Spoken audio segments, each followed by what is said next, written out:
आज ही Doubtnut app download करें। Doubtnut पर होगा अब आपके सभी मैथ्स, केमिस्ट्री, फिजिक्स और बायोलॉजी डाउट्स का सफाया। बस अपने क्वेश्चन की फोटो खींचो, उसे क्रॉप करो और तुरंत वीडियो सोल्यूशन पाओ। Download now. नमस्कार दोस्तों, डाउटनेट में आप सभी का स्वागत है। दोस्तों, हमारा आज का प्रश्न है, भारत में संविधान द्वारा प्रत्याभूत शिक्षा के अधिकार के संबंध में निम्नलिखित में से कौन सा एक कथन सही है। आपको आपके 4 विकल्प दे रखे हैं। दोस्तों, आपका जो पहला विकल्प है वह है, इस अधिकार के अंतर्गत बाल और वयस्क निरक्षरता दोनों आती है और इसलिए वह भारत के सभी नागरिकों को शिक्षा की सर्वाधिक गारंटी देता है।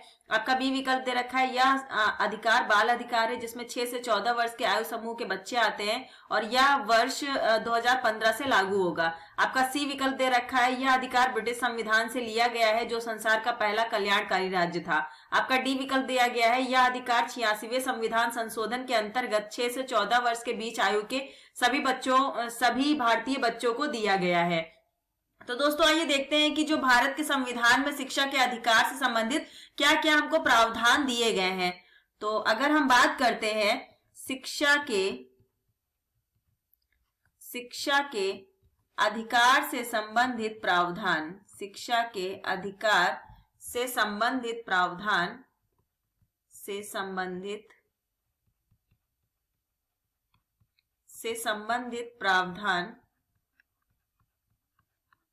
कुछ प्रावधान किए गए हैं जो हमारी शिक्षा से संबंधित है भारत के संविधान में। तो आपका जो पहला प्रावधान है वह यही है कि 6 से 14 वर्ष तक के बच्चों को अनिवार्य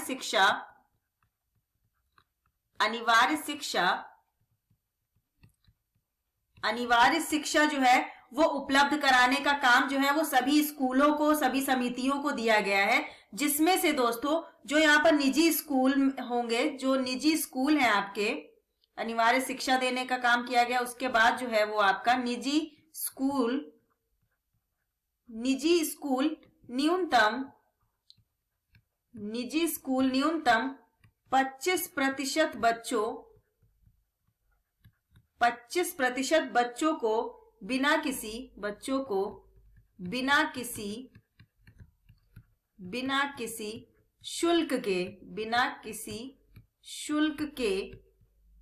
शुल्क के नामांकित करेंगे। दोस्तों, ये भी एक प्रावधान दे रखा है। पहला तो ये कि 6 से 14 वर्ष तक के जो बच्चों की जो अनिवार्य शिक्षा है उसको हमें कराना है, वो हर स्कूल संस्था का काम होगा। और दूसरा ये है कि निजी स्कूल, जो आपका यहाँ पर दूसरा दे रखा है वह यह है कि जो निजी स्कूल न्यूनतम 25% बच्चों को बिना किसी शुल्क के क्या करेंगे, नामांकित करेंगे। तो पहला विकल्प हो गया आपका, जो पहला पॉइंट था ये हो गया, दूसरा पॉइंट आपका। और तीसरा पॉइंट आइए देख लेते हैं थोड़ा सा। जो आपका तीसरा पॉइंट होगा दोस्तों वह ये होगा कि गुणवत्ता समेत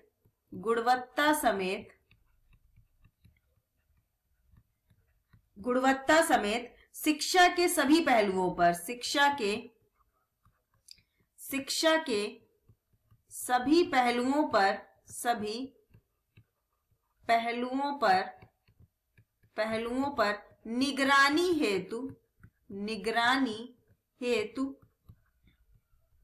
निगरानी हेतु प्रारंभिक शिक्षा के लिए, जो बच्चों की हमारी प्रारंभिक शिक्षा होती है, जो 6 से 14 वर्ष तक के बच्चे लेते हैं, प्रारंभिक शिक्षा के लिए एक आयोग का गठन किया जाएगा। प्रारंभिक शिक्षा के लिए राष्ट्रीय आयोग बनाया जाएगा। ये बहुत ही महत्वपूर्ण पॉइंट है, राष्ट्रीय आयोग बनाया जाएगा। कई बार आपसे प्रश्न में पूछा जा रहा है कि जो गुणवत्ता समेत जो शिक्षा के सभी पहलुओं पर जो निगरानी रखी जाएगी उसके लिए क्या किया जा रहा है। तो दोस्तों, उसके लिए क्या किया जा रहा है, आपका एक राष्ट्रीय आयोग बनाया जा रहा है। तो दोस्तों, यहाँ पर आपने 3 महत्वपूर्ण बिंदुओं को देखा है। अब आइए देखते हैं कि यहाँ पर हमारा कौन सा विकल्प होगा जो बिल्कुल सही हो जाएगा। तो दोस्तों, अगर हम बात करते हैं अपने पहले विकल्प की, दे रखा है या इस अधिकार के अंतर्गत बाल और वयस्क शिक्षा। पहली बात तो यहाँ पर केवल बालकों की शिक्षा, 6 से 14 वर्ष तक के बच्चों की शिक्षा की बात करी जा रही है। इस कारण से यह विकल्प हमारा कैसा हो जाता है, बिल्कुल गलत हो जाता है। दूसरा दे रखा है कि यह अधिकार बाल अधिकार है जिसमें 6 से 14 वर्ष के आयु समूह के बच्चे आते तथा यह वर्ष 2015 से लागू होगा। ऐसा कुछ भी नहीं, ये लागू क्या हो चुका है। तीसरा विकल्प आपका दे रखा है, यह अधिकार ब्रिटिश संविधान से लिया गया जो संसार का पहला कल्याणकारी राज्य था।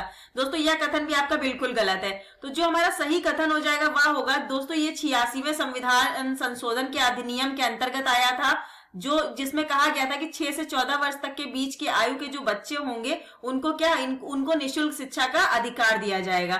तो जो आपका डी विकल्प दे रखा है ये दोस्तों बिल्कुल आपका सही हो जाएगा। तो आप लोगों को आपके प्रश्न का उत्तर मिल चुका है। धन्यवाद। क्लास 6 से 12 से लेके नीट, IIT, जेईई मेंस और एडवांस के लेवल तक 10 मिलियन से ज्यादा स्टूडेंट्स का भरोसा। आज ही डाउनलोड करें डाउटनेट ऐप या व्हाट्सएप कीजिए अपने डाउट्स 8400 400 400 पर।